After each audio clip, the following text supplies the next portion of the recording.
There we go. Okay, Peopleware. Part 5, you'll notice I summarized all the chapters in one slide here.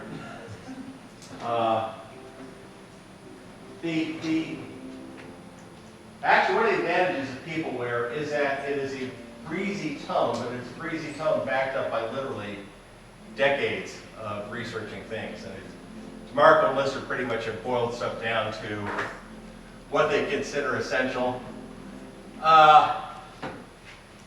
They talk about the self-healing system. How do you improve a given environment? And the 3 keys are training, tools, and peer review.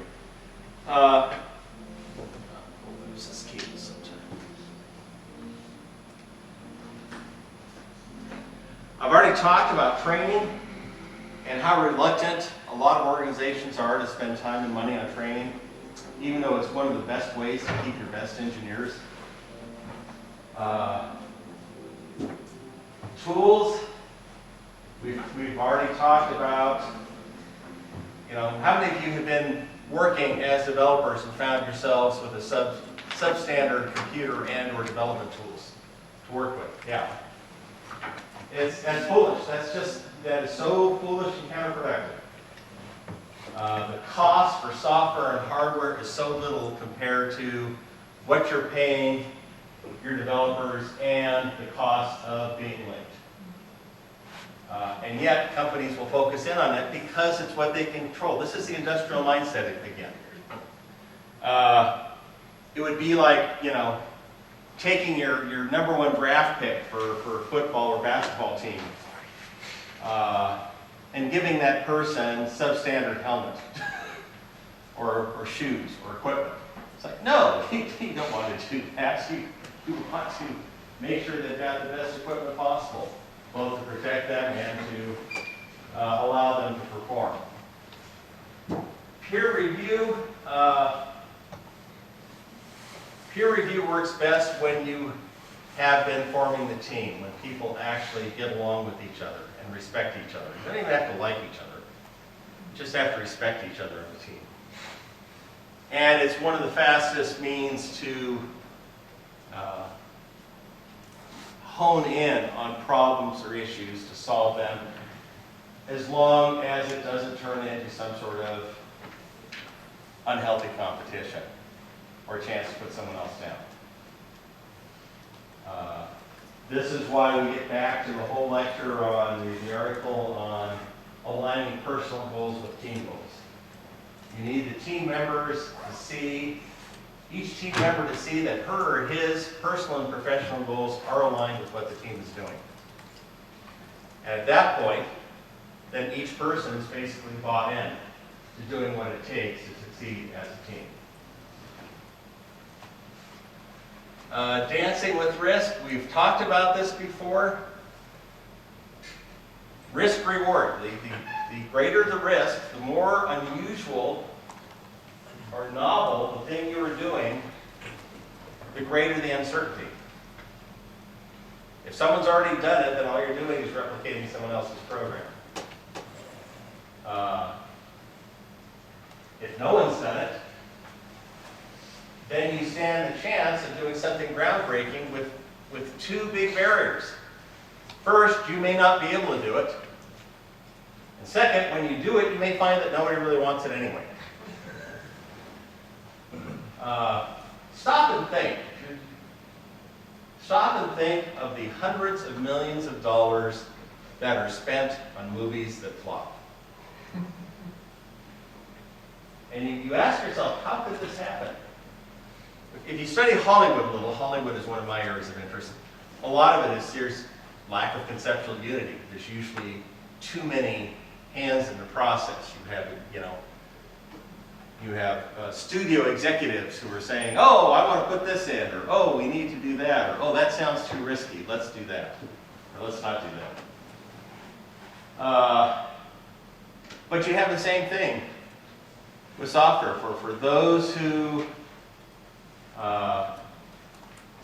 it's one of the reasons I think why, well, I like computer games because I like computer games. But what's fascinating about the computer game industry is that you have games that cost a couple $100 million to bring to market. And some of them succeed spectacular. The computer game industry is bigger in dollar terms than Hollywood is. It is bigger in dollar terms than Hollywood. And you have computer games that on release will do $200, $300, $400 million of sales the first week. It's staggering. That said, you know, for those of you who spend time on Steam or whatever, or Epic or whatever your game distributor of choice is, stop and think about how many games just sit out there. Do not sell. Represent some level of effort. Stop and think. In fact, one of my favorite things that I note, because it has to do with developing software, is how many games have been in early access for like 2 or 3 or 4 years. Yeah. It's like, is this ever going to ship? Is it ever going to be done? And as I said, I think in my very first lecture here, one of the reasons why I find computer games so fascinating is that they really do embody almost every major aspect of computer science. You've got user interface, user experience, database, artificial intelligence, data structures, algorithms, performance tuning, and on top of everything else, they have to be entertaining. How many of you have bought or downloaded a game and get a few hours into it and it's just like, meh, no, this doesn't interest me. Yeah, I never do. Yes. Or make the mistake of buying a game on day of release before you read any reviews about it. It's like, oh, I'm going to buy this game in advance. I only do that anymore with franchises in which I have tremendous faith. Because I've been burned. You know, I've paid and thought, oh, this looks like a great game. It's a genre that I like. I buy it, download it, start playing. It's like, oh, this just really sucks. Now, so risk is important, and risk is where success lies, but here's something that you will find that very few organizations actively ask at the start of a new software project. How will we handle things if this project fails? No one wants to think about that. And because of that, again, now I'm putting on my expert witness hat, with all the many, many failed projects that I've reviewed. In most cases, the evidence of failure was there early on. In other words, this wasn't, they didn't know a year and a half and it's like, oh, this is a big surprise. How could we have foreseen that this was failing? Now, usually, and we're back to one of my favorite maxims, all the important mistakes are made the first day. Now, sometimes that's easy to see in retrospect, but sometimes it's actually easy to see up front.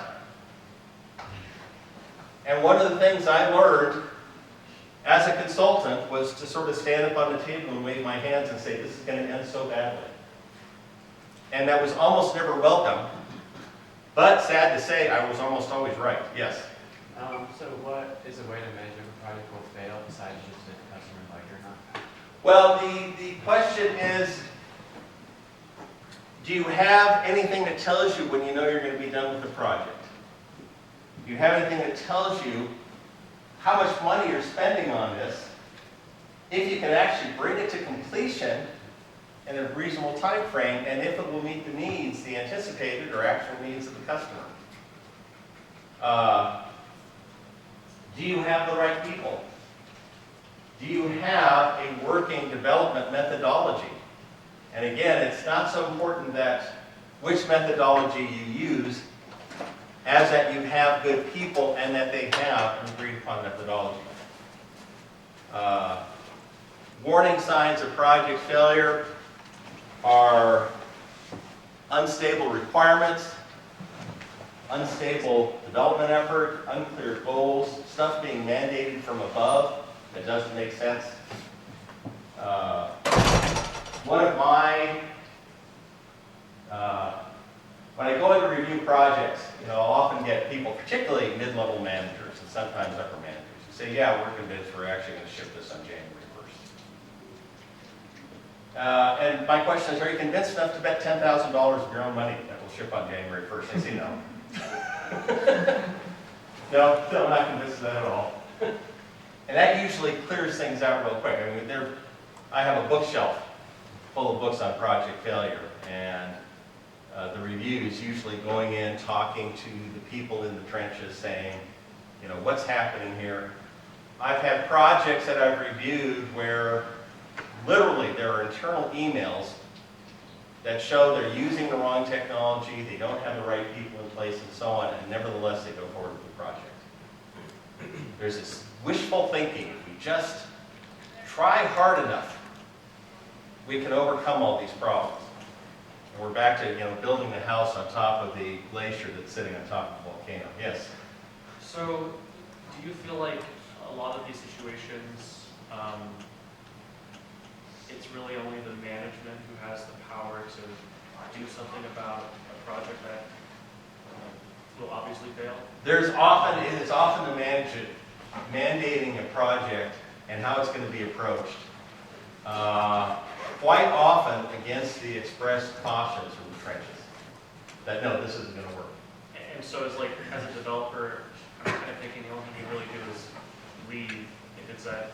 Pretty much, but I'll also give you my standard advice, which I've given to all my children who haven't always heeded it, which is never quit a job till you have a new job lined up. I've had a son and a son-in-law who both, in sort of righteous indignation, managed to get themselves fired without another job. And their complaints and so on and so forth were actually all well-founded. But in the case of her oldest son, he came home and all I told them, they just let me go. And she looked at him and said, did you ask me about this first? We have 4 children. We have a mortgage. How are we going to deal with this? Don't stand there and look self-righteous. You just cut off her income. Fortunately, he's able to find a new job. But sometimes the result is leave. It's what you can do. You remember I laid myself off at that one job at LaserGo because I knew it was the whole company was basically about to crater. It's like, okay, I've got to find something else. And in my case, I actually didn't have another job lined up. I had to lay someone off, so it's like I'll lay myself off and start putting out resumes. Meetings. This is... On a Yes. previous topic, is it bad to work on a project? So like, you like your company, but the project doesn't seem to be going anywhere? Uh-huh. Is it bad to just keep working on it, even though it looks like it's gonna tank, like working on a, but you like the No, company? that's a job. It's a job. As long as you're giving them value. If you're giving them value now, I got one of my dream jobs. I've mentioned I worked on space shuttle flight simulators. I've tracked the space program since I was 8 years old. And everything else, I actually was working at NASA, Johnson Space Center, on the space shuttle flight simulators. And the problem was I could only, because of the assignment I had and the way the simulators were scheduled, I could only work about 1 day a week. And then I was waiting time until I could get back on the simulators for another 2 hours next week. That's the LD in a second. And I finally had to quit because I felt worthless. I was bored. I was providing value. I was doing work to the best of my ability, and the space shuttle simulators were actually essential. It was a successful project and so on. But I reached a point where just like I can't keep working 1 day a week and twiddling my thumbs the rest of the week. I've got to go find a real job right next. Yes. Well, so to your response to that question, I feel like it kind of, the answer matters a lot on like what your goals are as a software developer. Yeah. And so like you talking about you're only really doing work 1 day a week, that's 4 days a week, you're not getting better at your job. Yep. And so like, you're like, wow, I really like the people that I work with, and I don't care as much about developing certain skills in the workplace than like stay. And that was actually the job where I said it was like a armed camp between management and engineers. So it's not like I had deep, strong, positive feelings for the company itself. It was Singerlink was the actual company, not Nest itself. Meetings. This is a very useful rule of thumb. The goal of the meeting isn't to reach a decision. Don't hold it. And that's a good reason to ask, why are we having this meeting? Are we reaching a decision? Now, that said, yes, morning stand-up saying, this is, everyone reports, here's what we're working on today. That's a useful meeting just to keep track of everyone, make sure everyone's working what they need. Educational meetings. Brown bag lunches, things where someone does a chalk talk or presentation are important too, because that builds inter-team communication and it's building your skills. You're hearing something new you don't. But there are far too many meetings that are held, especially in the corporate government world, that are just like, oh, okay, we're going to go around the room, everyone tell us what you're doing. It's not like, 5 to 10 minute stand-up. It's like an hour-long meeting talking about everything and rehashing decisions that have been discussed a dozen times before and so on. And to that end, the ultimate management sin is wasting people's time, especially developers' time. And associated with that, breaking their flow. It's kind of like, you're finally getting in there and you're working on the code and you've sort of got all the structure built up in your head. And Bruce, can I talk to you for a minute? It's like, no, go away. Sometimes it's too late at that point. Management likes to feel they are doing something, and often they feel they're doing something when they interrupt you and waste your time. And that, that may sound a bit cynical, but it's true. Typically, if you've got a great team, the team should be off doing stuff, and you should just, occasionally get reports about the particular progress they're making. But some managers feel they need to be in there and talking to everyone every day, keeping your tabs on things.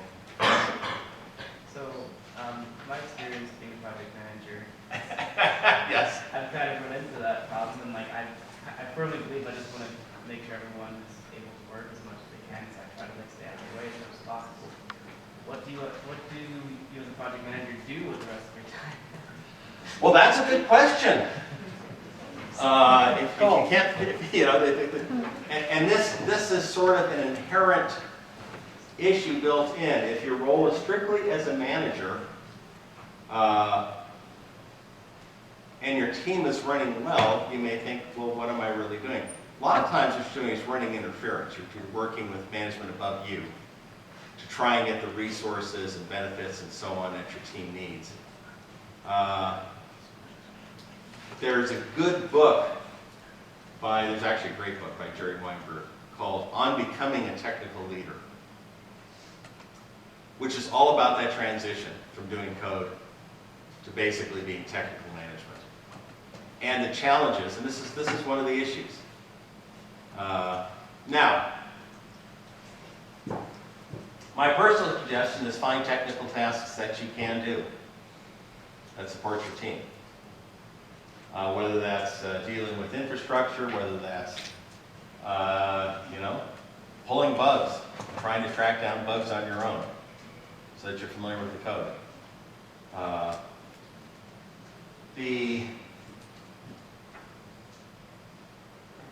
A great team doesn't need much in the way of management. What they need is protection. And again, that's what my daughter Crystal talks about, why she loves her manager so much. I honestly don't know what her manager does most of the time. What I do know is that she is fiercely protective of Crystal and Crystal's other team members. goes to bat for them, makes sure they get the reward and recognition they deserve, blocks other management groups from coming in and trying to use them in a way that they don't want to be used. And you know, Crystal's quite clear that she would probably be gone from her current company if it wasn't for her immediate manager. So if you're, you know, ask them, say, what can I do for you? If they say, leave me alone, that's fine. Now, that said,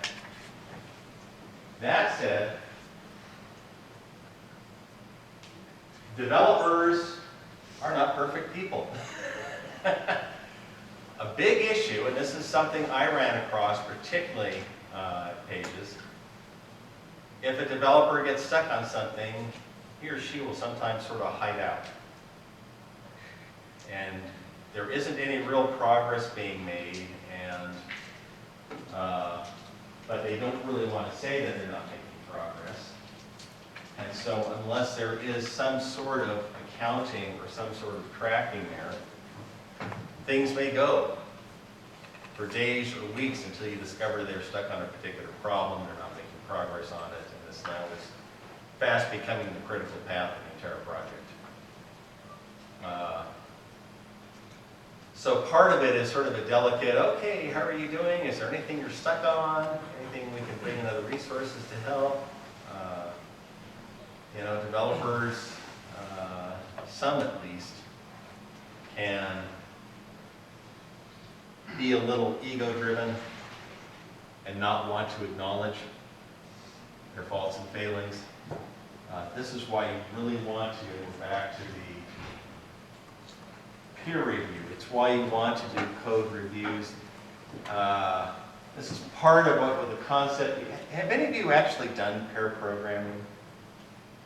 How successful have you found it as a rule? Very successful. Depends on the other person you're paired with. Yeah. I understand the concept behind it. I think it would annoy me a lot, personally. Getting some firm agreement here. Yeah. Okay, you should just go leave me alone now. Yeah. On the other hand, I've mentioned Tom Affinito before, Taligent. At Taligent, they had what I thought was a very effective process. And they said, Tom said it was very effective, which is they had a rule that at the end of each workday, every engineer had to grab some other engineer, and each of them would spend 10 minutes explaining to them what they did that day. 10 minutes, it's basically a 10-minute peer review. It's sort of like, okay, here's what I did, here's the code I was working on, this is a change I was making, so on. And if the other engineer had questions or was unsure, or why are you doing this, that was fine. Did two things. First, it kept people informed about what everyone was working on. And it kept people from hiding out. You know, if I'm having to come to you and say, okay, I've just spent 8 hours coding, here's what I did. I renamed my variables. Like, oh, that's nice, Bruce. That's your 8 hours of work? Well, you know, I decided on a new naming convention. And does this adhere with our coding standards? Well, no, but I think it's better. Anyway, it can surface problems easy, but he said they found it was a very effective technique for surfacing bugs and issues, because it's like, okay, I've spent 8 hours trying to make this stupid thing work, and I haven't done it. Well, what have you been trying? I've been doing this, this, and this, and this, and this. Well, have you thought about this? It's like, oh, yeah, maybe I'll do that. Or, as we've already talked about here, you know, someone asked on Quora, what's your most effective debugging tool? And I said, other engineers. Bring them in, sit them down, say, I'm stuck on this bug. Let me explain to you what the issue is. And at least 50% of the time, 10 minutes into it, halfway through the explanation, I say, oh, never mind. And it's the same bug I've been banging my head on all day long. And with a 10-minute talk, it's like, oh, now I see what it is. I know there's a rubber ducky thing. I find a live human actually works better. It's the embarrassment factor. You have to actually explain it that they can understand it, whereas rubber ducky will just sit there with, you know, whatever I'm saying. I will simply justify whatever my solution is. Email, again, can be used to waste people's time.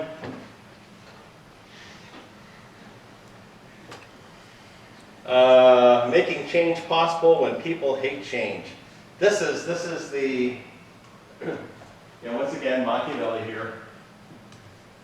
Learn this passage well, because anytime you're called on to implement something new, you're going to face this issue. Some people are going to hate it and resist it, and the rest will be lukewarm supporters of it. Part of the solution there is to, before you propose it, enroll as many defenders as you can, get people who buy into this change. I think we should do X. I think we should do X. And lay all that groundwork so that when you spring this proposal on management, I think we should change this programming language or this IDE, or I think we should take this approach on the product. You have a chorus of teammates saying, yeah, we think so too. Here's the dilemma. Improvement requires change, but it is common to change without any improvement. And we're back to how many of us have been using stuff, particularly on our devices or laptops, Facebook, Twitter, iOS, Android, and a new change is introduced, and it's like, why did they do that? The old way worked just fine. In fact, it worked better. Last fall, Twitter suddenly introduced a change where if you're using it, Twitter app on your mobile device, you're reading and you're in the middle of reading a particular thread, and suddenly it says, oh, I'm going to scroll, there's some new threads, and you lose your place. It's like, what idiot thought this was a good idea? And you can't even, as far as I can tell, I've looked, you can't turn it off. It will just, yeah, hey, I'm going to randomly re-scroll here. Forget what you're reading. Yes? So this is more of a question to implementing organizational change rather than like a behavioral change in the product. Is there like a rule of thumb as to how long you should try something before you determine if it's working or not? Oh, gosh.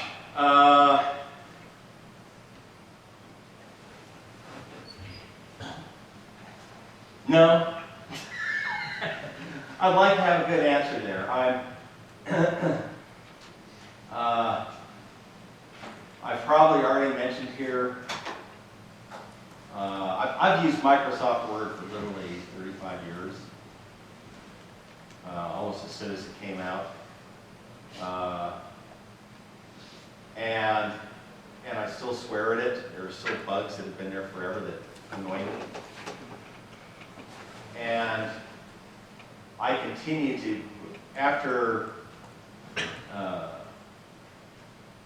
Microsoft went to their ribbon interface, I think it was 2007, I was still using Windows 2003 until about 5 years ago. I was so annoyed by the ribbon interface. I basically had the 2003 menu structure. I knew where the command was. I could get everywhere.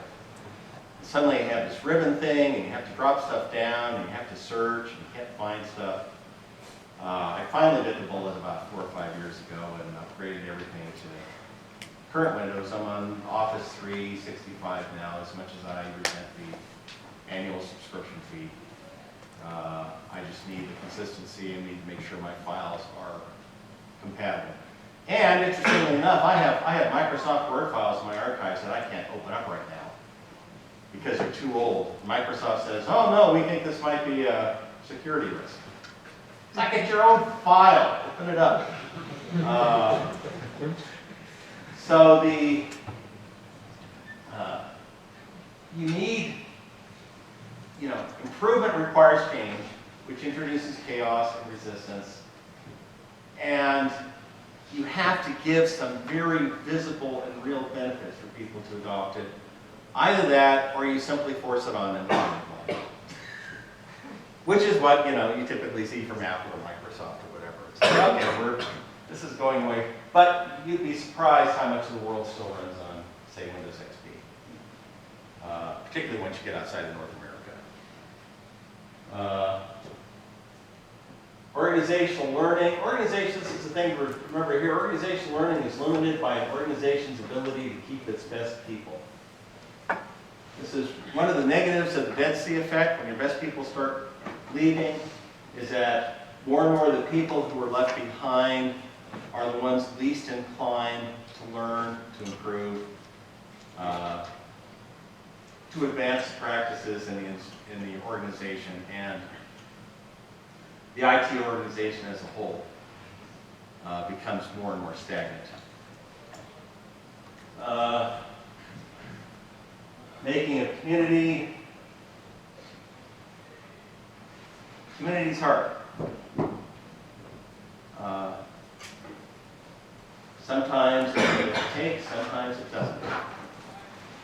Sometimes there are things that almost spontaneously seem to work well, and sometimes you'll have lots of rah-rah stuff from, particularly being pushed down from upper management, and we're back to the perennial, don't they know they're dealing with grown-ups? Yeah, you know, you're just trying to get the work out of this. I don't buy this. A lot of it has to do, and this is a key aspect of human nature and human organization. How do you inspire loyalty? And the answer is only by being loyal yourself. I'm back to my daughter Crystal and her manager. Crystal has profound trust in and loyalty towards her manager because her manager time and again has gone to bat for her, has gotten her recognition, has gotten her significant raises, has protected her from management idiocy. And that's the sort of thing that makes you loyal. When you see someone in some level above you who are acting against their own interests on your behalf, that inspires loyalty. And then you're willing to do the same. You're willing to put in those long hours. You're willing to take that assignment that you really would just as soon just ignore. But you know, you're going to do it because so-and-so is asking you to, and you owe it to them. This is a lifelong struggle you're going to have in your employment. Quite frankly. You'll have organizations where you'll feel loyalty, where it will seem to be just an inherent part of the whole environment. And you'll have organizations where it's kind of like, yeah, this is a job. I'm here 9 to 5. And when I see another better job, I'm going to be out of here. I don't have any magic answers for you. This is something I still look at. Progress comes from constructive reintroduction of small amounts of disorder. These are the things that are most fun and rewarding, and they're the things you're least likely to see in a corporate setting. We don't have time and money for pilot projects. So we're just going to adopt this new technology or this new methodology on a mission-critical project and need to ship in 3 months. That happens all the time. Sometimes it gets introduced mid-project. I've told you I've had multiple failed projects that I've reviewed that and it's always after the second slip. They get to the first deadline, they slip like 6 months or a year. Get to the second deadline, you slip for another 6 months or a year, it's like we're going to go agile. Even though no one in the development organization has ever successfully brought an agile project to completion. It's a silver bullet. We're going to do this. You want to do agile, do pilot projects first, get everyone trained. Wargaming, brainstorming, do stuff that's fun. Give your best people room to do new things. Now this requires a long-term perspective. And a lot of organizations set themselves up so that they can't afford a long-term perspective.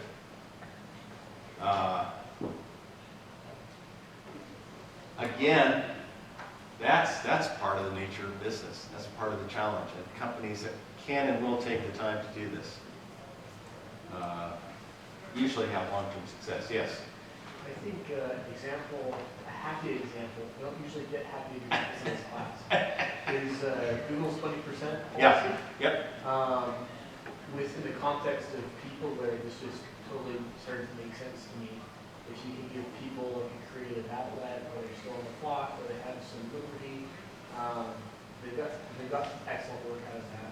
Yep. Email was 20% That's actually an outstanding example. Google has a policy that you're supposed to spend 20% of your time, your regular time, on research projects that you're devising.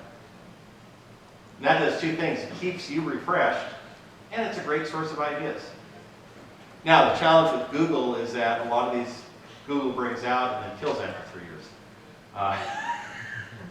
And I've sort of learned not to trust any service offered by Google because there's no guarantee it's going to be around 3 years from now.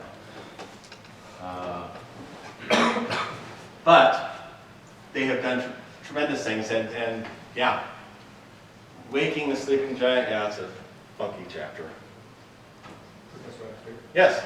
So, one thing I had a question on is, would you suggest like a similar policy for paying down technical debt? So maybe, 15% of your time is supposed to be creative with new projects, and 15% you're actively not working on new features, but you're trying to refactor things and making and clean up ed code and things like that, or I would, if I were running a startup with software, particularly with products that were already shipping. I'm not even sure I'd do the research. I would say 1 day a week, spend your time reducing technical debt. Because that will have a direct impact on the company's bottom line. Because it means that your existing shipping products are becoming more stable, not less stable. And in the process, you'll probably open the door for new features. It's like, oh, hey, we refactored this, and guess what? Because of this, we can now do X with the product. The whole technical debt issue, there's I think at least one good article. If you go to the last page on the website, it's got first a list of books that you can read for extra credit. For those of you wanting to make up, by the way, grades, you can get 2 percentage points for the books that are listed there. But below that, I've got about a dozen or so articles listed. I think one of them has a taxonomy of technical debt, different types of technical debt, and why each is important and how you handle each one of them. This is an issue that far too many companies just do their best to sweep under the rug. And they want to just keep pushing stuff, and you end up with an increasingly fragile and unsupportable base. Leaders versus managers.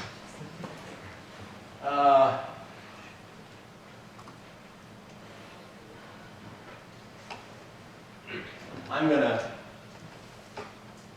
refer you to any number of books on leadership, including this one. This is the key point here. And this is actually Sun Tzu, Art of War. A great leader cannot guarantee success, but a bad one can almost certainly guarantee failure. You can have, I've seen software companies that have had great leadership at the top that nevertheless have failed for various reasons. It took too long to get to market, the product did not have the customer acceptance that they were expecting, various reasons like that. But boy, bad leaders, people who are more interested in management than leader can just ride the company down into the ground.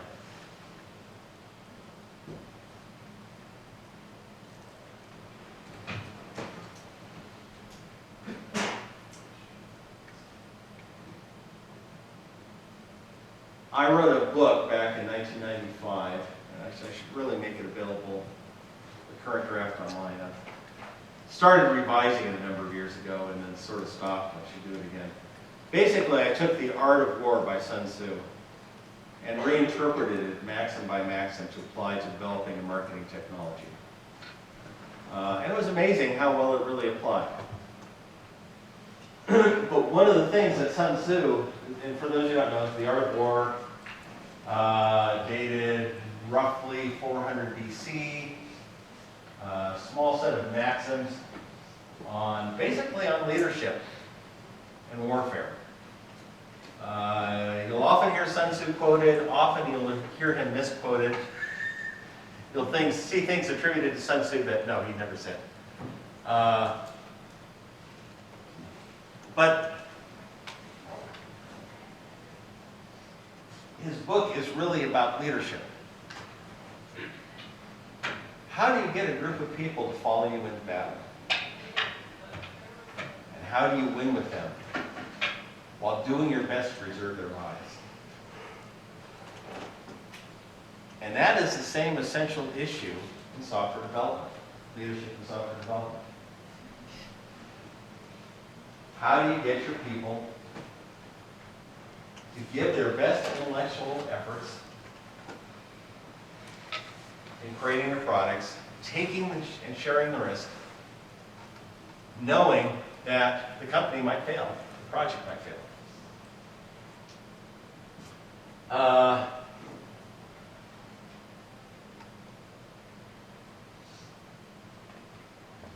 The point here is what you need to do is you need to set up the conditions for them to succeed and then let them succeed while doing your best to clear the path before them. That's what a technical leader is. A manager wants to know why you weren't here at 8 in the morning and how long you're going to be gone at lunch.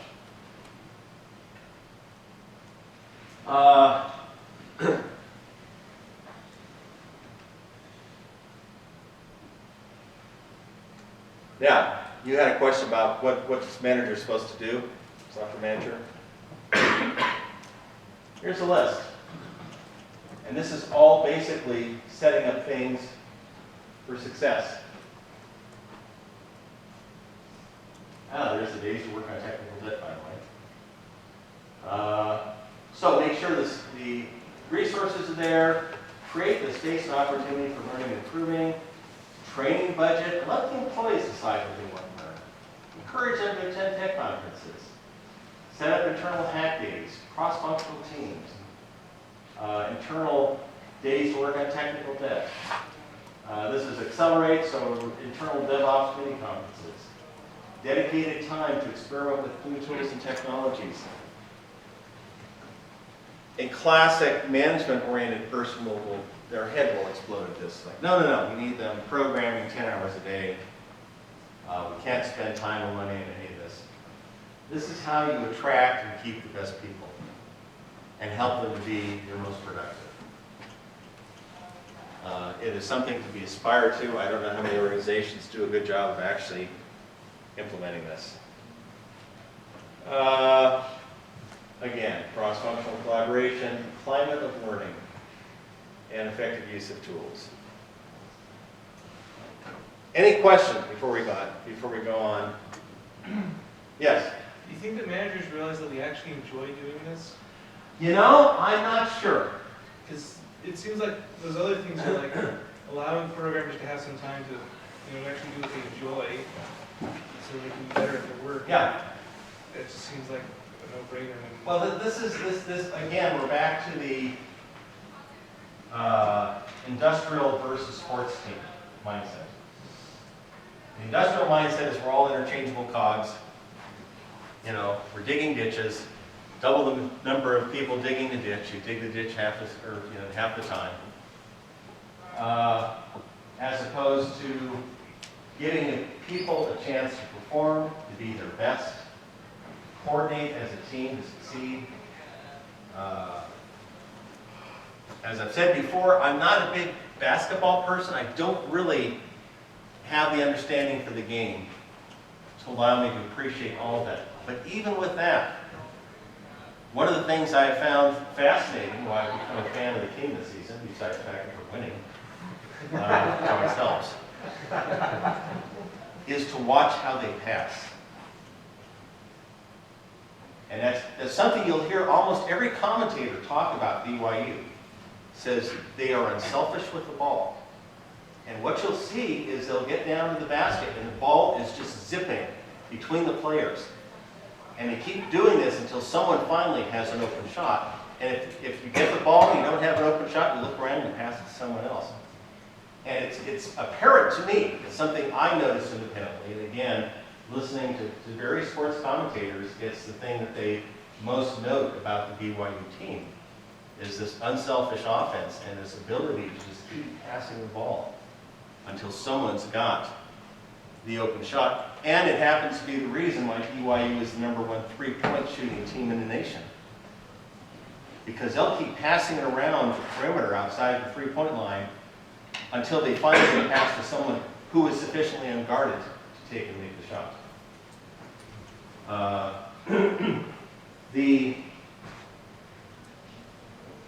I don't know if they know how much we enjoy it. And you know, you get into classic management, it's kind of like we want to squeeze more work out of you. There's stuff that we would do, I won't say for free. I would almost teach this class for free. Just because I feel like I'm preparing you guys for the real world out there. It's nice that they pay me. If they didn't pay me, you know, there might be days I think, I'm not sure why I'm teaching this class. But I feel very passionate about this stuff. And I've reviewed far too many failed projects and been in too many bad situations myself. Not to do my best to say, hey, here's where things are really like out here. Here's how you can succeed. Find a company that's willing to help you succeed and to give you that opportunity. Now, the reality of life is that sometimes you have a job because you have mouths to feed. You know, I've had jobs that I've stayed in longer than I would normally have because I had, you know, wife and kids at home and bills to pay. The advantage you have in information technology is that IT is everywhere. I have done so many different things over the years. I mean, here's my resume. Worked at General Dynamics on space and aerospace stuff. Worked at NASA on space shuttle flight simulators. Worked at the Lunar Planetary Institute, helping space scientists to analyze data from space probes. Worked at Monitor Labs doing data acquisition devices to measure emissions from smokestacks. Did a startup with my friend Wayne, doing spell checking utilities and doing Sundog Frozen Legacy, for which I still get fan mail. Wrote for Byte Magazine. Was actually paid, I don't know what it'd be in today's terms. I was paid $48,000 a year to do a monthly column. That's well over 100 grand in today's dollars. It was mid-80s. Did technical manuals for software companies. Did consulting development work at Apple. Did consulting quality assurance work at Sun Microsystems. Did another startup, Pages. It took me 5 years. Spent 3 years as chief technical officer at OSG, going into major corporations and telling them why the projects were failing, what they needed to change. Got hired by PricewaterhouseCoopers and became an expert witness. Spent pretty much the last 20 years acting as an expert witness and a consultant. Oh, by the way, back in the 80s, I was teaching here at BYU also. And for the last 3 years now, teaching here at BYU. There are all sorts of opportunities with the background you have. You just have to keep your eyes open for them. And if something isn't working out right, start looking around and try and find something that will. Now, the industry has crashes from time to time. There was a crash in the PC industry in early '88 that I got caught in. There was the dot-com crash, which was actually exacerbated by Y2K. Not by Y2K problems, but by the massive Y2K spending that took place in the late 90s. And corporations, after Y2K passed, were like, oh, we don't have money left for IT stuff. We're just going to go to the holding pattern.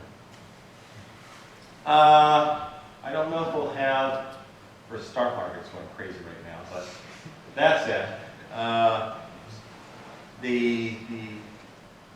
you know, we may yet see some bubbles pop out of Silicon Valley and so on, but IT is ubiquitous enough now that you're going to be able to find work in all sorts of different ways. And sometimes the job may not be exactly what you want, but it may be what pays the bills until you find the job you want. For next week, or by Saturday, latest team status report, watch another podcast.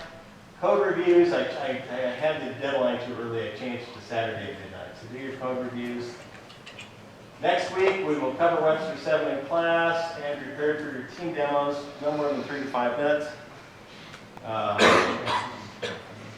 When you come in, I'll start a list on the board and you just write your team name there and we'll do it in that order.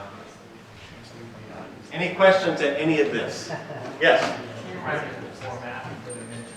Yes, we're going to talk about that, but first I'm going to take roll.